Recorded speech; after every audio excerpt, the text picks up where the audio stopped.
જય માતાજી, બધાને રામ રામ અને સવારના ગુડ મોર્નિંગ.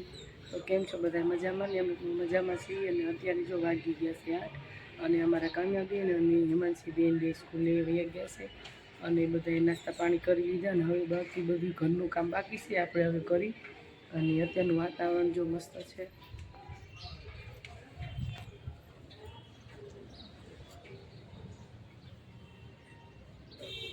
અત્યારે સરસ મજાનું વાતાવરણ છે, તડકો નથી, અત્યારે સાયા જેવું છે, સરસ મજાનું વાતાવરણ છે, વરસાદનું વાતાવરણ છે એવું છે બધું. વરસાદ તો કંઈ આવતો નથી પણ એવું બધું ઢક ને ઢક રહેશે અત્યારે.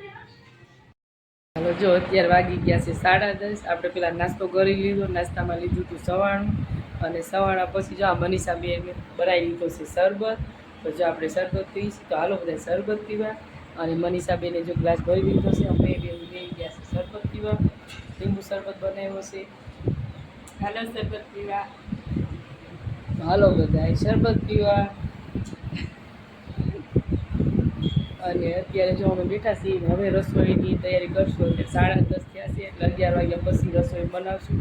કેમ કે જમવાનું અમારે થોડુંક મોડું હોય, 12 વાગ્યા પછી 12:30 1નો ટાઈમ છે, એટલે 11 વાગ્યા પછી રસોઈની તૈયારી કરશું. અને અત્યારનું વાતાવરણ તમે જુઓ ને તો વરસાદ નથી, આમ ઢગ જેવું છે. અને અત્યારે થોડોક પવન નીકળ્યો છે, બફારો થાય છે, વરસાદ આવતો નથી અને ગરમી બહુ જ છે. વાગી ગયા છે 12:30 અને વરસાદ ચાલુ થઈ ગયો છે. જો વરસાદ આવે છે અત્યારે. અને મારે જો કપડાં કાલના સુકાતા હતા એ બહાર હતા, તો જો કપડાં મારે પલળી ગયા. વિડીયો એડિટિંગ કરતા હતા તો કપડાં પલળી ગયા. જો આ બધા પાછા ફૂટવા. અને અત્યારે વાગી ગયા 12:30, એટલે આપણે શાક બની ગયું છે અને રોટલી બનાવવાની છે. તો વરસાદે હારવાર આવી ગયો એટલે પછી કપડાંને એવું બધું ફટાફટ લેવું પડ્યું, તો કપડાં પલળી ગયા. જો વરસાદ આવે છે સારું, વરસાદ આવી જાય સારો તો ઉપાડી દઉં. અને આપણે રોટલી બાકી છે તો ફટાફટ રોટલી બનાવી લઈ. બપોરાનો ટાઈમ થઈ ગયો છે ને આપણે બેસી ગયા છીએ બપોરા કરવા. અને બપોરામાં જો બનાવ્યું છે દાળ અને રોટલી. બનાવ્યું છે જો ચોળી લીધું છે અને ઘઉંની રોટલી છે અને ઠંડી ઠંડી સાઈઝ છે, મસ્ત ઠંડી ઠંડી સાઈઝ છે. સરસ દાળનું શાક બનાવ્યું છે, મસૂરની દાળનું. બધાએ જમી લીધું છે હવે. બસ હું ને હેમાંશી બેઠા છીએ જમવા. જો હેમાંશી બેન સોળી ખાય છે. હાલો બધા બપોરા કરવા. ઠંડુ ઠંડુ પાણી લઈ લીધું છે, પાણી બાટલું જો બધા ખૂટવાડી લઈ ગયા છે થોડું છે. હાલો બધા બપોરા કરવા. ત્યારે વાગી ગયા 5:30 અને આપણે જો હવે ત્યાં નવરા છીએ તો થોડુંક લસણ ખોલી લઈ. લસણ લઈ લીધું છે, 4 ગાંઠિયા લસણ લઈ લીધું છે. અત્યારે ખોલી મૂકી દઈએ તો પછી આપણે જ્યારે શાક બનાવવું હોય ત્યારે ખોલવું નહીં. અને અત્યારનું વાતાવરણ મસ્ત થઈ ગયું છે. બપોરે ઘડીક હતો વરસાદ, અત્યારે વરસાદ નથી. અત્યારનું વાતાવરણ મસ્ત થઈ ગયું છે. સૂરજ દાદા થોડાક દેખાય છે અને અત્યારે વરસાદ છે નહીં. અને સરસ મજાનું વાતાવરણ થઈ ગયું છે. અને વરસાદ આવ્યો તો ઘડી પણ અત્યારે કાંઈ છે નહીં. અને અત્યારે વાગી ગયા છે 5:30 જેવું થઈ ગયું છે. તસવીર જો બહુ મસ્ત છે. આપણે હનુમાન જયંતિ દિવસે લઈ આવ્યા હતા પુરખિયાથી, બહુ મસ્ત છે. અને જો આપણે લસણ ફોલવા બેઠા હતા, જો આપણે લસણ ફોલાઈ ગયું છે. અને સરસ મજાનું જો બકાલું લઈ આવ્યા છે, રીંગણા છે અને દૂધી છે અને ગુવાર ને ટમેટાને એવું છે. તો આજે છે ને મસ્ત મજાના રીંગણા ભરીને બનાવવા છે. મસ્ત તાજા રીંગણા લઈ આવ્યા છે જો. તો આજે રીંગણા બનાવી નાખી મસ્ત ભરીને. ઝાઝા ટાઈમ પછી આપણને ભરેલા રીંગણા ખાવાનું મન થયું છે, એટલે મસ્ત મજાના રીંગણા બનાવવાના છે ભરીને, લસણ ને એવું બધું મસ્ત નાખીને. તો બ્લોગમાં કન્ટિન્યુ બન્યા રહેજો અને નવા હોય તો સબસ્ક્રાઈબ જરૂર કરી લેજો. જો બધા મસાલા તૈયાર કરી લીધા છે. રીંગણા તો આપણે લઈ લીધા હતા અને મસાલા તૈયાર કરી લીધા છે. જો મસાલામાં આપણે લીધું છે લસણ, ખાંડેલું લીધું છે, ચટણી, હળદર, મીઠું અને ધાણા જીરું, ચણાનો લોટ અને તેલ, એવું બધી વસ્તુ લઈ લીધી છે. અને તેલ નાખી દીધું છે. આ મિક્સરને મિક્સ કરી અને પછી આપણે કરશું રીંગણામાં. એટલે મસ્ત મજાના ભરેલા રીંગણાનું આપણે મસ્ત શાક બનાવવાનું છે. એટલે એનું બધું મિક્સર તૈયાર કરેલું છે. જો ફટાફટ આ બધું જો મિક્સ કરી લઈએ આવી રીતે જો આ બધું મિક્સ કરી લેવાનું છે. તેલમાં આમાં પાણી નથી નાખવાનું.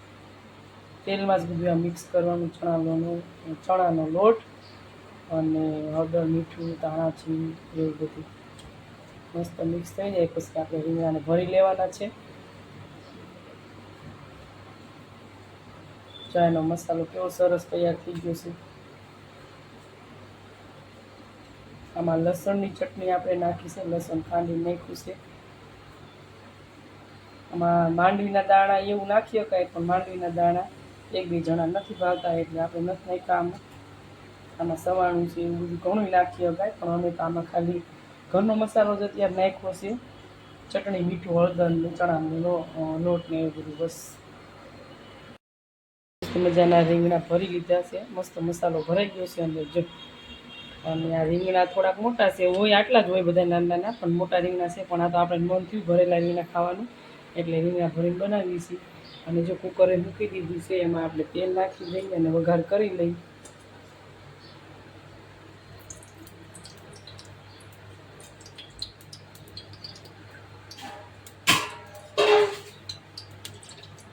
તેલ નાખી દીધું, તેલ ગરમ થાય પછી આપણે વઘાર કરી લઈએ. આપણે રાઈ મસ્ત ફૂટવા મળી છે તેલમાં, સરસ મજાની જો એવી તડ થાય છે. અને જો આપણા રીંગણા તૈયાર છે એને પછી સીધા આપણે નાખી દેવાના વઘારમાં.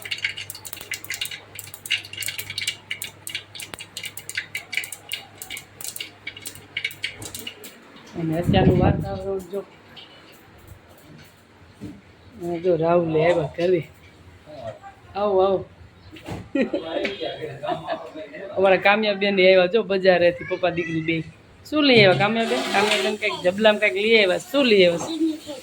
દૂધની ઠેલી લઈ આવ્યા છે. લાવો ફ્રીજમાં મેં કીધું ને, આપણે જો શાકમાં વઘાર આવી ગયો છે તો ફટાફટ વઘારે કરી લઈ.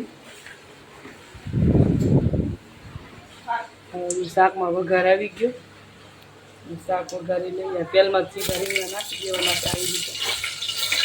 તેલમાં મસ્ત તળી જાય.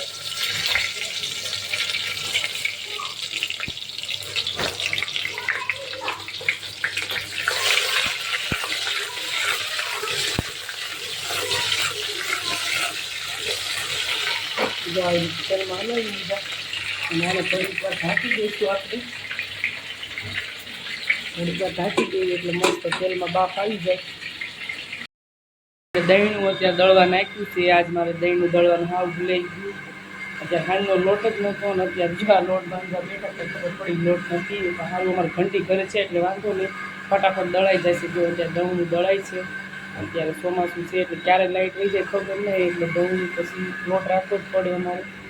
અને અત્યારે જો આમાં શાક આપણે મસ્ત તેલમાં થઈ ગયું છે સરસ. આમાં પાણી નાખ્યું, 2 સીટી કરી નાખ્યું એટલે સરસ બફાઈ જાય.